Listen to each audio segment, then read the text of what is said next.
વરસાદમાં ખાવાની મજા આવે તેવા આપણે ટીકડી ભજીયા બનાવીશું. આ ટીકડી ભજીયા આપણે ડુંગળી અને બેસનના લોટથી બનાવીશું, જે વરસાદની સિઝનમાં ખાવાની બહુ મજા આવે છે.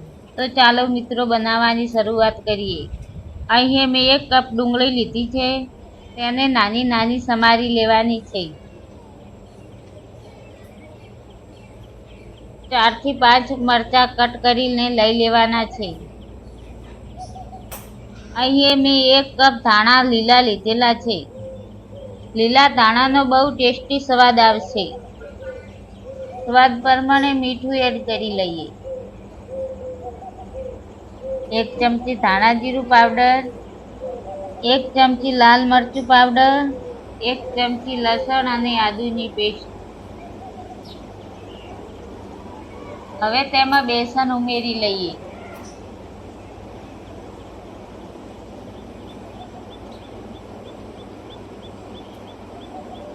હવે બધો મસાલો બરાબર મિક્સ કરી લઈએ.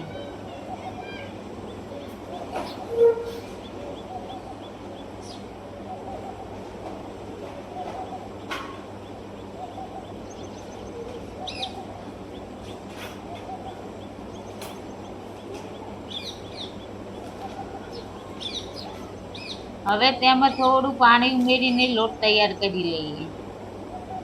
બસ આવી રીતે લોટ તૈયાર કરી લેવાનો છે.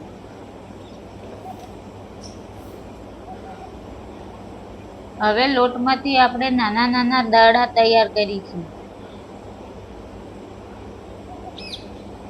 તો હું આવી રીતે બધા દડા તૈયાર કરીશું.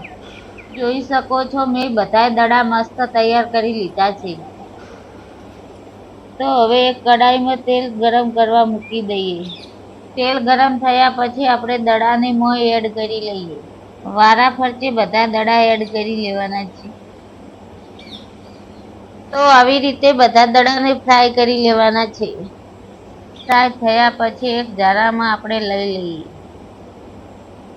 ફ્રાય કરેલા બોલને આપણે વાટકીની મદદથી આવી રીતે દબાઈ લેવાના છે, જે એકદમ ટીકડી ભજીયા બની જશે.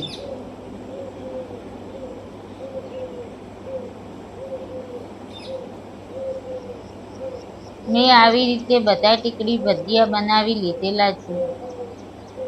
આ ટીકડી ભજીયાને ફરી આપણે તળવાના છે. તો ચાલો ટીકડી ભજીયાને ફરી તળી લઈએ. આપણે આવી રીતે બધા તળી લેવાના છે.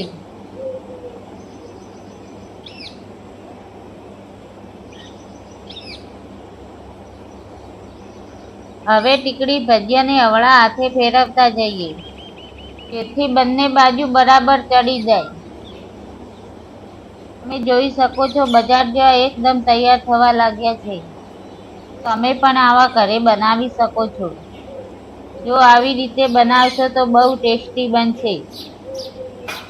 હવે એક જારાની મદદથી લઈ લઈએ.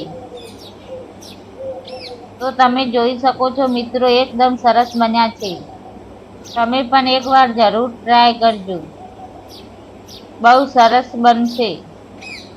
તો ચાલો મિત્રો ગરમ ગરમ સર્વ કરી લઈએ. ટીકડી ભજીયા મરચાં અને ડુંગળી સાથે ખાવાની બહુ મજા આવે છે.